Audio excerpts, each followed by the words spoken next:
हजरत मिर्जा मजहर जाने जाना फरमाते हैं कि बारिश हुई थी ताजी ताजी, दिल्ली में ताजी ताजी बारिश हुई थी। एक बाबा लकड़ी के जूते पहने खड़ा हो, अल्लाहू अल्लाहू अल्लाहू, असी किसी दे कुछ भी नहीं लगते, ना कोई साडा दर्दी। बाबा मस्त होके जा रहा, अल्लाहू अल्लाहू करता जा रहा। एक तवाइफ अपने कोठे से उतर के तो सीढ़ियों पे बैठी थी, साथ उसका यार भी बैठा था। बाबा अपनी मस्ती में जा रहा, तो बाबा जी के पैरों से कुछ मिट्टी उड़ी तो उस औरत के कपड़ों पे पड़ गई। परवाह ही नहीं, बुजुर्ग गुजर रहे।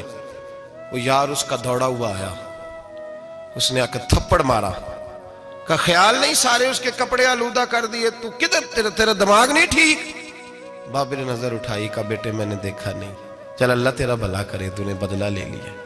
बाबा जी चुप करके, वइज़ा ख़ातबहुमुल जाहिलून क़ालू सलामा, चुप करके गुजर गए।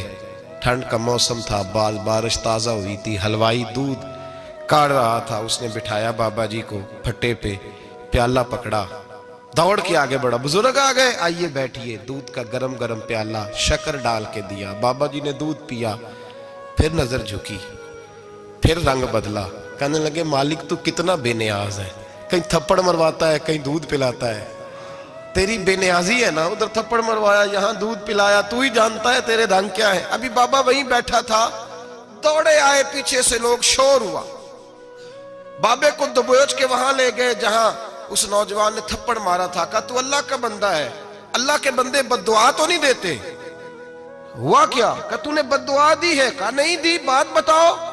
कहने लगे उसने तुझे थप्पड़ मारा है, छत पे चढ़ा है, पैर फिसला है, गर्दन के बल गिरा है, मनका टूट गया, मर गया, तूने बद्दुआ दी है।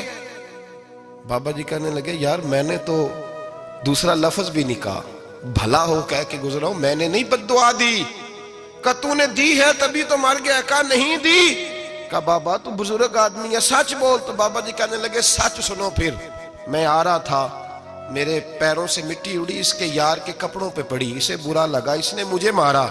जब इसने मुझे मारा तो मैं कोई लवारस तो नहीं था, जब इसने मुझे मारा तो मैं कोई लवारस तो नहीं था, मुझे दुश्मनों न छेड़ो, मेरा है कोई जहां में, मैं अभी पुकार लूंगा, नहीं दूर है मदीना।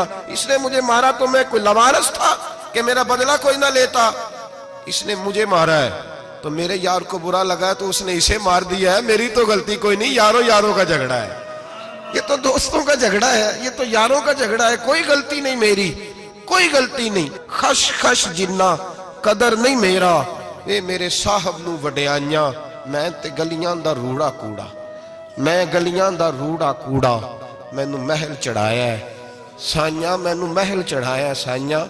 फरमाया इसने मुझे लवारस समझा था कि थप्पड़ मार के गुजर जाए, मेरा को पूछेगा ही नहीं। मेरे रसूल पाक अलैहिस्सलाम के बारे में रब फरमाते हैं अभी मैं तो तेरे होते हुए काफिर को सजा नहीं देता कि तू मौजूद है। याद रखें, हजरत फुज़ैल बिन अय्याज़ फरमाते हैं एक जवान था,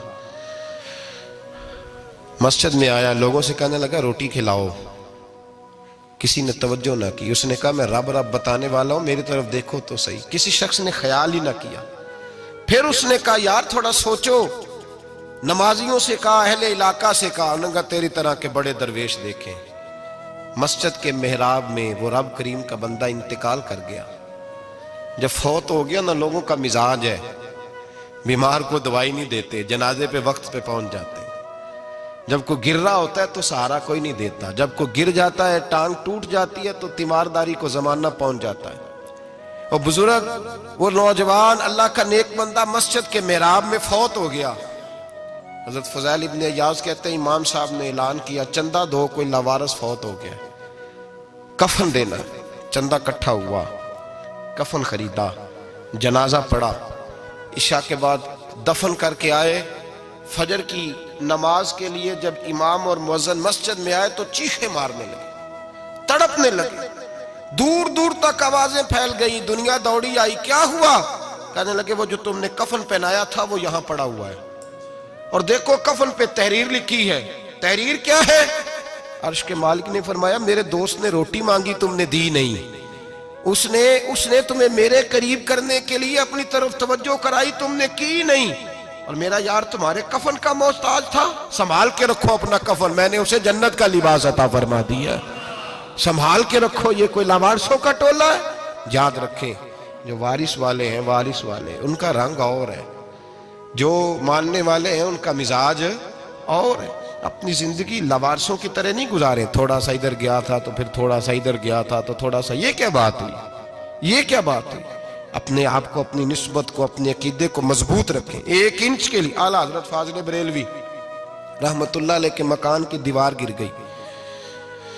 एक कोना मकान का, आप जानते हैं पुरानी दीवारें छोटी होती थी और बारिशों में अक्सर घरों की दीवारें गिरी हुई होती थी। एक साइड की दीवार गिर गई तो उस कोने में हिंदुओं का घर था। अब मिस्त्री साहब रात को आए, उनसे बात हुई तो कहने लगे सवेरे काम शुरू करूंगा। कहा 1-2 साहब ने कि हिंदुओं का घर साथ है और वो दुश्मन भी बड़े ज्यादा हैं, तो रात को ही हो जाए। कहने लगा जी नहीं, मेरी मजबूरी है, मजदूर कहां से लाऊंगा, बड़े मामलात हैं, सवेरे शुरू होगी। अब रात को मौलाना जफरुद्दीन बिहारी अलैहि रहमा कहते हैं बच्चे मदरसे के, बाकी सारे लोग, सबको जमा किया गया, चूंकि उस तरफ से थोड़ा खतरा था हिंदुओं की जानिब से। कहा जनाब ये बड़े दुश्मन है इस्लाम के, तो इस तरह करो कि 2-3 बच्चों की ड्यूटी लगाएं या कुछ लोगों की यहाँ रात को पहरा दिया जाए। ठंड भी बड़ी ज्यादा थी, खड़ा होना भी मुश्किल था।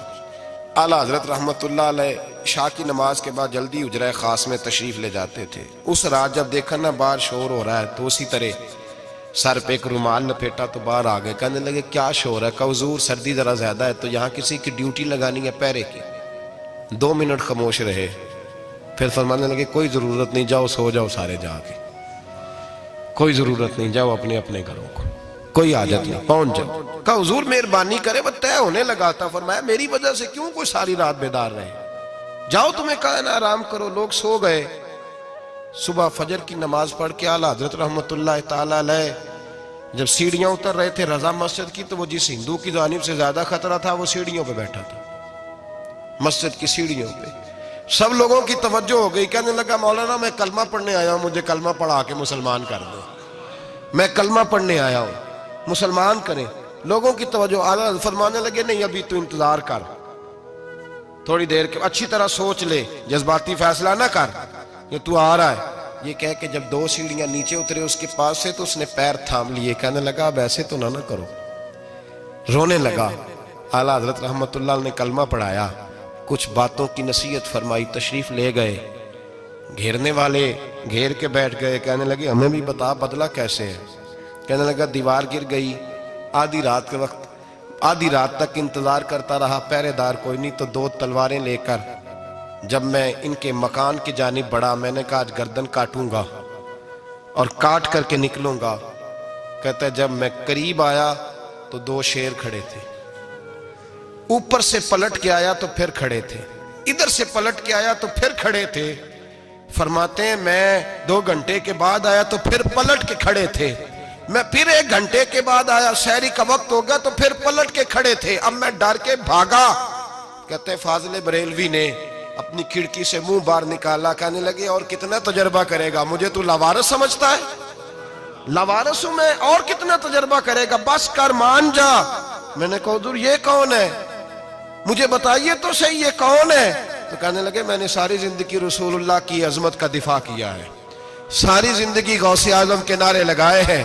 अभी तो ये मदद सिर्फ गौस पाक जैलानी की भेजी हुई है, अभी तो गौसे आजम की भेजी हुई मदद है। मौला अली अभी पीछे हैं, 2 जहां के महबूब अभी इससे पीछे हैं, वो तो अभी पीछे हैं, पीछे खड़े हैं कि जरूरत पड़ी तो हम भी तैयार बैठे हैं। ओ भाई आज रिवाज हो गया, रिवाज। मैंने 2-4 दिन पहले भी कहा था, लोग कहते नहीं कोई नहीं जरूरत, सामने सारा कुछ नजर आ रहा है। ओ खुदा के बंदो याद रखो, निस्बत है बड़ी चीज, जाने तवो दो में। अगर किसी को निस्बत मुयस्सर आ गई ना, निस्बत, खाली दामन ही मिल गया, तेरे हाथ में कुछ है तो होनी चाहिए ना, खाली दामन ही तुझे किसी का मुयस्सर आ गया तो तू बच गया। अपनी निस्बतों की हिफाजत करें, इनको मजबूत करें, इन पर मेहनत करें, इन पर तवज्जो रखें। ये निस्बत जो होती है ना, निस्बत, ये देखे ना एक गत्ता है, आम किताब को लगा हुआ है तो जहां मर्जी रख दो, उसकी कोई कदर नहीं। लेकिन जो गत्ता कुरान मजीद को लग गया है उसको बगैर वजू छूना जायज है। एक पट्टे पे ईंट बनी है जो बाथरूम में लग गई, वहां बगैर जूते के जाया नहीं जा सकता, और जो मस्जिद में लग गई वहां जूते पहन के जाया नहीं जा सकता। ये निस्बत है बड़ी चीज। अगर मुयस्सर आए नसीब हो, अपनी निस्बत को मजबूत करके रखा करें, इसकी जौलानी का मुजाहरा किया करें। इस निस्बत में रोज तवानाई आनी चाहिए।